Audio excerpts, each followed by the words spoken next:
would like to ask Jan. Well, what do you have to say concerning this? You've done a lot.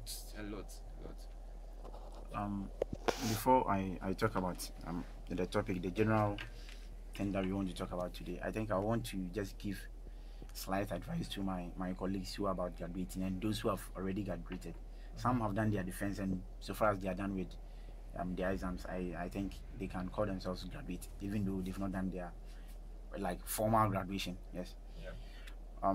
I think we are now entering the world. At first, we were students, but right now we are matured individuals. We are now going to face the world ourselves.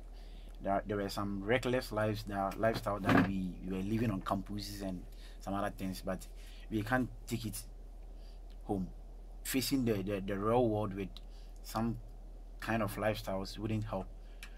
There were some students on campus who didn't mind taking alcohol and doing all sorts of things, and facing the real world, if you are to go by that act, it's going to be difficult. Yeah, but Jan, don't you agree they are all part of school life? And No, it's not about their whole part of school life. No, you can't say that so far as you are in school, you should just live some lifestyles. No, if you are a Muslim and if you are a Christian, the religion alone doesn't allow us to go by such lifestyles. And when it comes to the real world, living such lifestyles too causes a whole lot of things. There are a lot of diseases out there right now that that is actually as a result of reckless lifestyles that we are living right now. So I will tell my colleagues that right now that they are moving out, right now they are going to face the world. They should see themselves as potential um parents. Because if you're a man, very soon when you enter the real world, nobody can say that as for me, I'm not going to get married, even though there may be some few ones. But so far as you are now out of school, you are now going to face the real world, and we have to think and act as matured individuals. Yes. So I will tell my colleagues that the reckless lifestyles, all sort of lifestyles that we ourselves knows that it's not something that is very very beneficial to us. I think we should just leave everything here and just face the world with different lifestyles and as different individuals. And I think if you have to face the world in that way, it will go a long way helping us in several ways. Yes. You also asked me something about general issues that we talked about. yeah. Actually, the whole program is disability talkers, Mm-hmm. and everything is about disability. Over the whole semester, we've talked a lot about disability issues. But maybe today is the first time someone is joining to climax everything. I think we should make the person aware of what disability actually is. Yeah, sure. You see, there are several perspectives from which we can explain disability, and it depends on the angle that the person is coming from. You see, some will go by the social model and believe that disability is not the impairment that someone is having. And if I'm to talk about impairment, I mean it's not the deformity that someone is having that is making that someone disabled. That is from the social point of view. But all that the person is trying to say that even if the person is having a deformity, if the society is arranged in such a way that it does not discriminate anybody, there's no way someone will be seen as a disabled person. And going by the medical perspective, they also believe that disability is when you have the impairment. Because if you have an amputated arm, if you can't use your both lower limbs, then in quote there's a deformity. You are deformed in a way. Mm-hmm. You get it? So they believe that when something like that happens, you should be seen as disabled because the impairment that you're having is making you in quote not normal. But yeah, who defines the normality here? You see, so everything is about the individual. If you have to go by the economic perspective, they also believe that even if you don't have any impairment and you are limited in terms of you not being able to work, then because you are also not getting access to work and you can't work, even though in quote you are not having any form of impairment, you are also disabled. You get it? So there are several perspectives, and it depends on the angle from which the person is coming from. You get it? Yeah. So I think in all, if you have to go by one model, just a single model can't help us resolve issues of disability. Because if you have to go by the social model, we will end up neglecting the medical aspect of issues. And if you are also to go by only the medical aspect, you will also end up infringing on people's right. So if you are to go by a collective model whereby we will just consider all the angles of disability, it will just create a situation, it will create a cohesive system whereby every individual can be included and be allowed to participate actively in the society. Yeah. We've done so much from the beginning of the semester, and then I believe that we've actually gone to touch the hearts of many people who are disabled and those who are not disabled as well. I think this is a platform that seeks to educate people about disability as a whole. And then from the beginning of the semester, the various issues we talked about has really gone down the route for our listeners. I think that disability itself, as my brother talked about, has a lot of perspective of which we can define it. But then our main focus should be on creating inclusive society for all of us to be able to fit in. Yeah. So our brothers and sisters with disability will be able to partake effectively. Yeah. So it all boils down to the making accessibility. It all boils down to accessibility. Our buildings, our environments should all be accessible. Yes. Our attitudes is one of the major challenge to repels person with disability. And I think that if we are able to work on that, we are really going to live a harmonious life in the society. Yeah. Mostly, I remember we talked about the concept of self-care also. For those who don't remember or who were not present when we were talking about this, self-care is a series of methods and practices that you can do to improve your health and well-being. And we also discussed the importance of this for persons with disabilities. Yeah. Okay. Thank you so much, Kim. Thank you. I think it's time for me to play Judith's song for her, and the song is from Fino, and it says "So far, so good." I think I also personally dedicate this to the final years. In fact, the Lord has been so good to us. Let's enjoy this.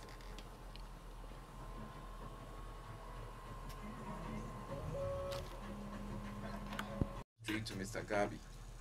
Some of the topics were contractures, glaucoma, empowering persons with disabilities who are self-employed, capacity building for disabled entrepreneurs, self-care, and myths and realities of disability.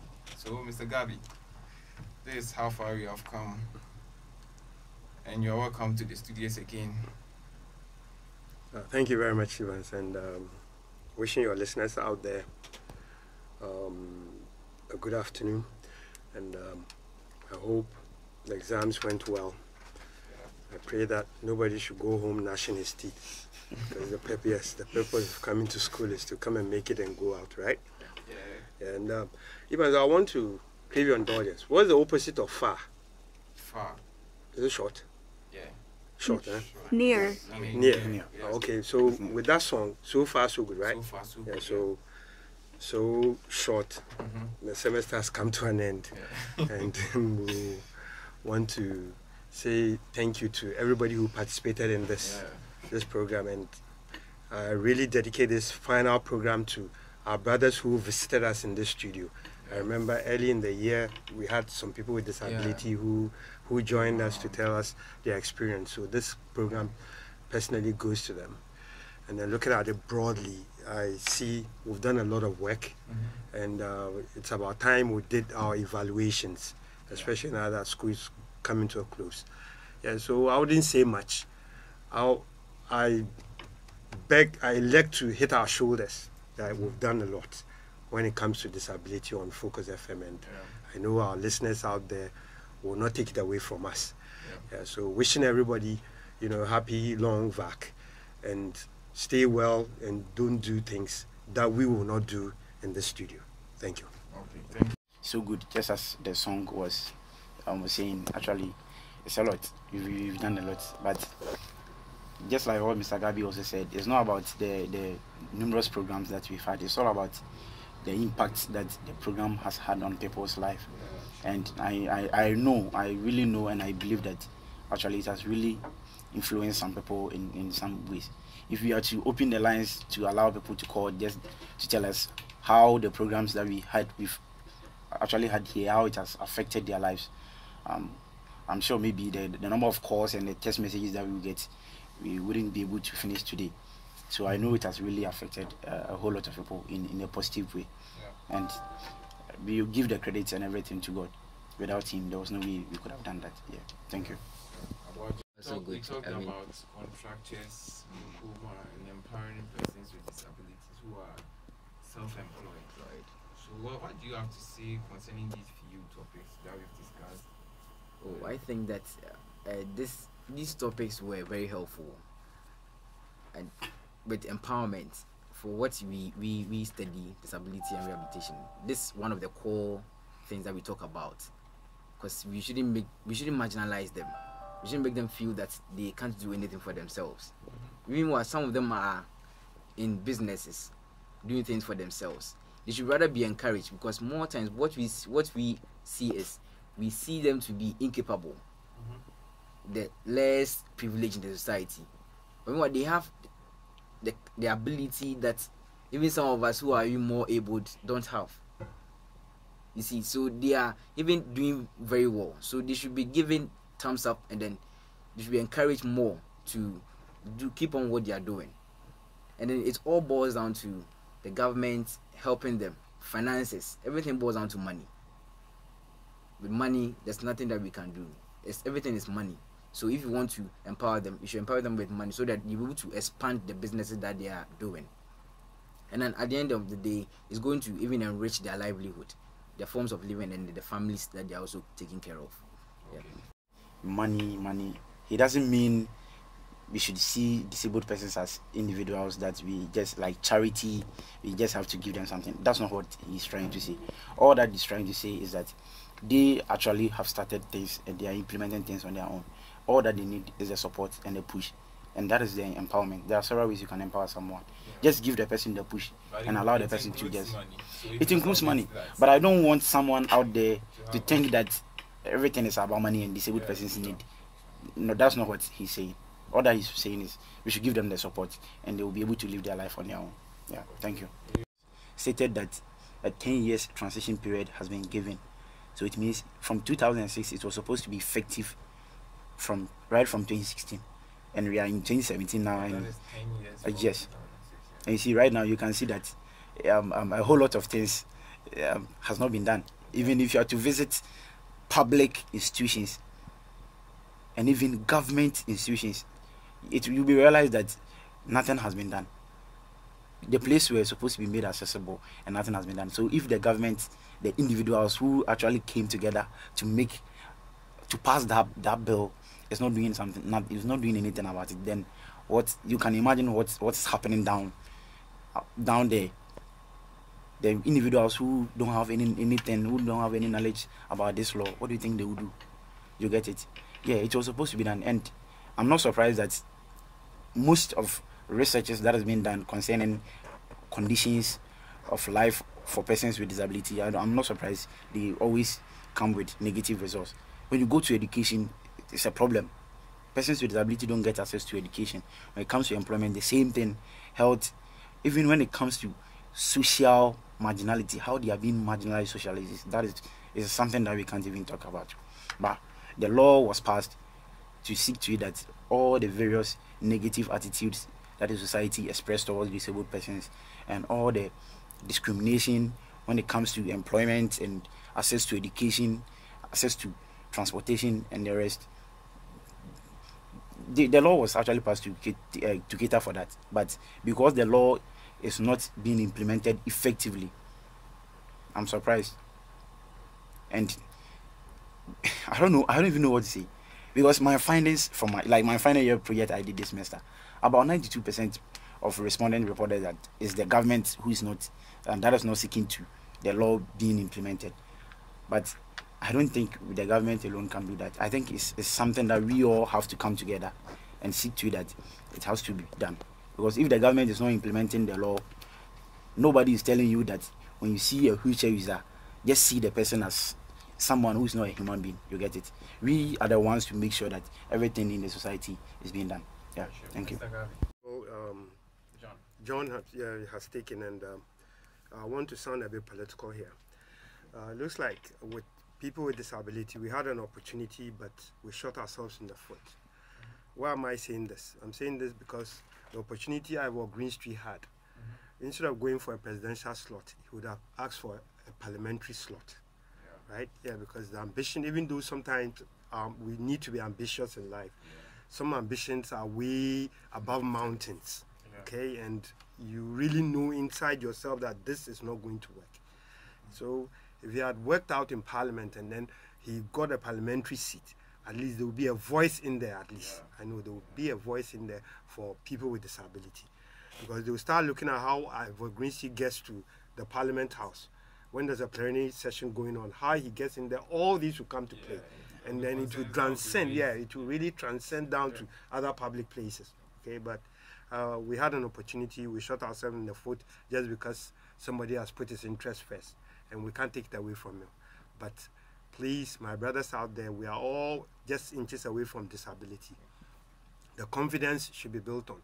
And even one thing I've come to like Ghanaians about, remember when this AIDS thing started, HIV, and then the United Nations came in to support us to hammer home stigmatization and other things. It looks like it caught up with people. You hardly hear people asking somebody or telling somebody, "Oh, wait, when you're AIDS," you hardly hear it again. Yeah, so I think as a country we are doing something, but we still need government to create the enabling environment. Government needs to create it. Like John said, right from 2016, transitional period of 10 years, which is 2006, transitional period of 2016, and we are still where we are.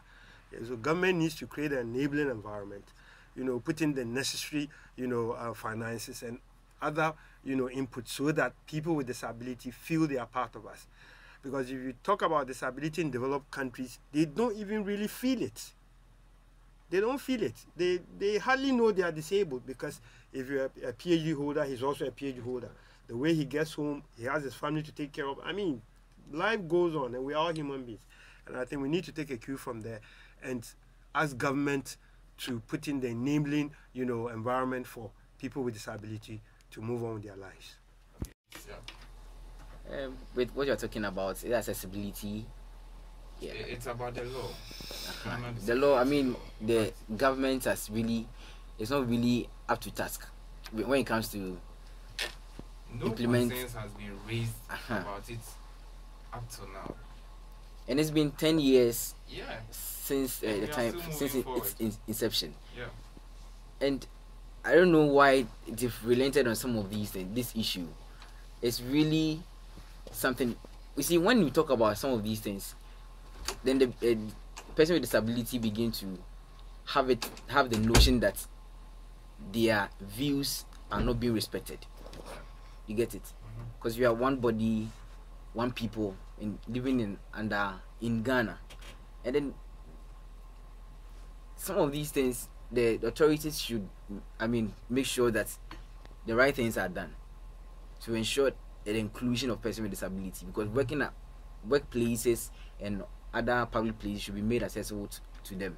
Yeah, you see, when John was making his submission, he talked about only accessibility to some other aspects, but he didn't hammer on the education and then empowerment aspects. Those places, those points are very key and then needs to be, given much attention. Yeah, Evans, I will want to come in.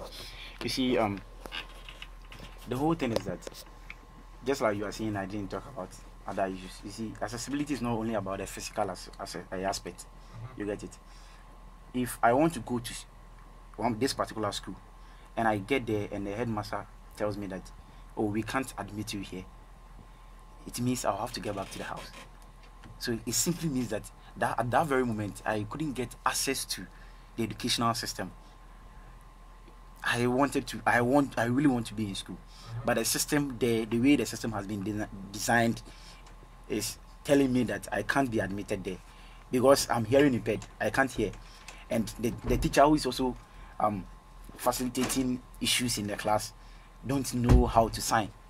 So definitely the headmaster will tell me that no, we can't admit you here because we don't have sign language teachers here. So automatically I couldn't get access to the educational system, and it's the same as employment.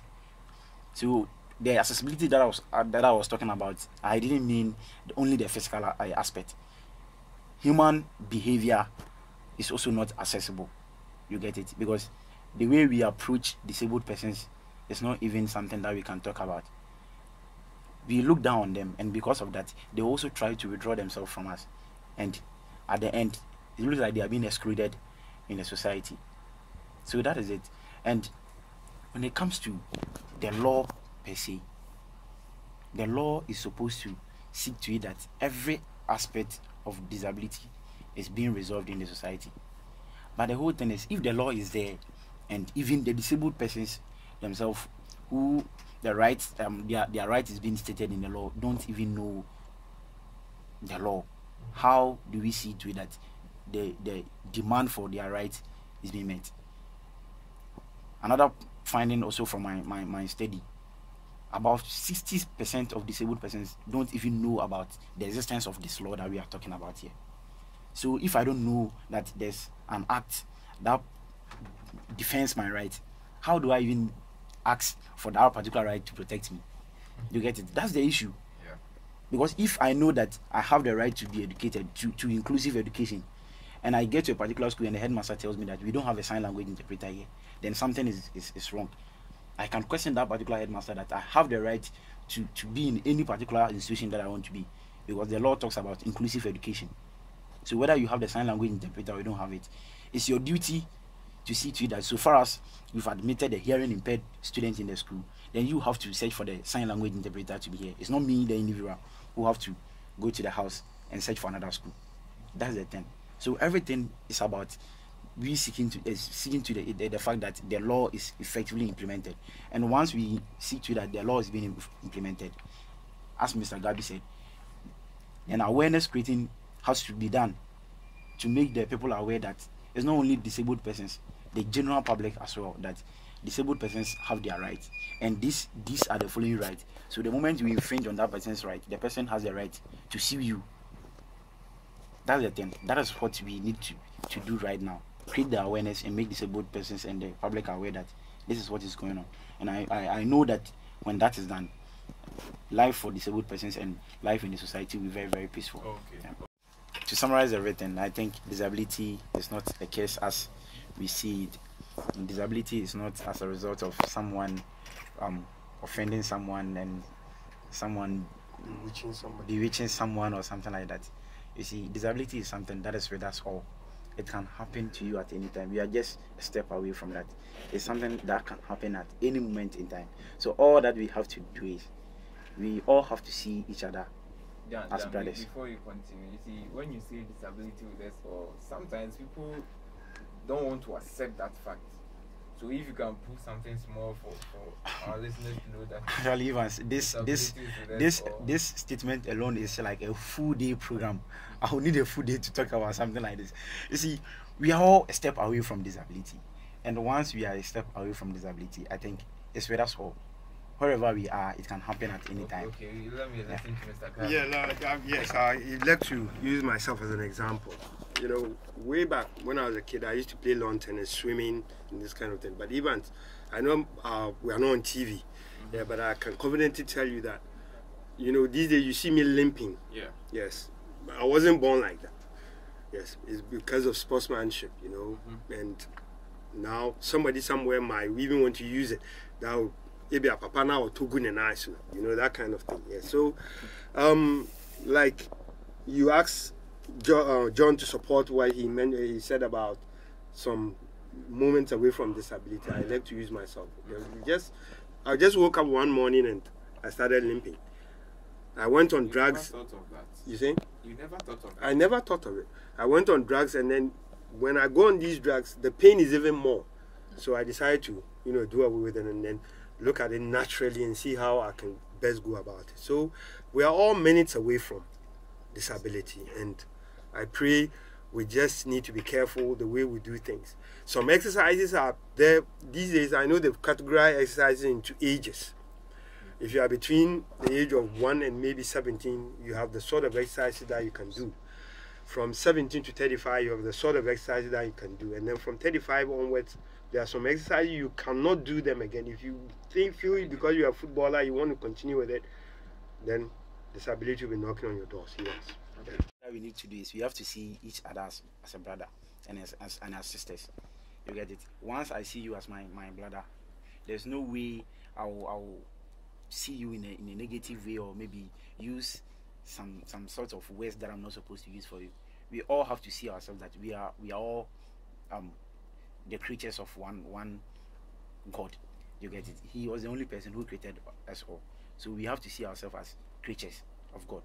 And I know that when we see ourselves in that way, we can live very, very, very peacefully on this earth. Yeah, thank you. Thank you. The program has been really educative and informative, reaching out to the roots, the grassroots people, and then making them understand about disability and its related issues. But one thing I want us to understand is that disability, we should learn to see ourselves, recognize ourselves by the qualities that we see in us, and not by our physical appearances. So when we start seeing ourselves, recognizing ourselves by the physical, that's when the isolation and all those discrimination comes in. So we should look at the best in us, and then eschew everything, all the discriminatory acts that we see around. And I believe that we are going to have an inclusive society where we are going to live harmoniously. Thank you. Okay, thank you.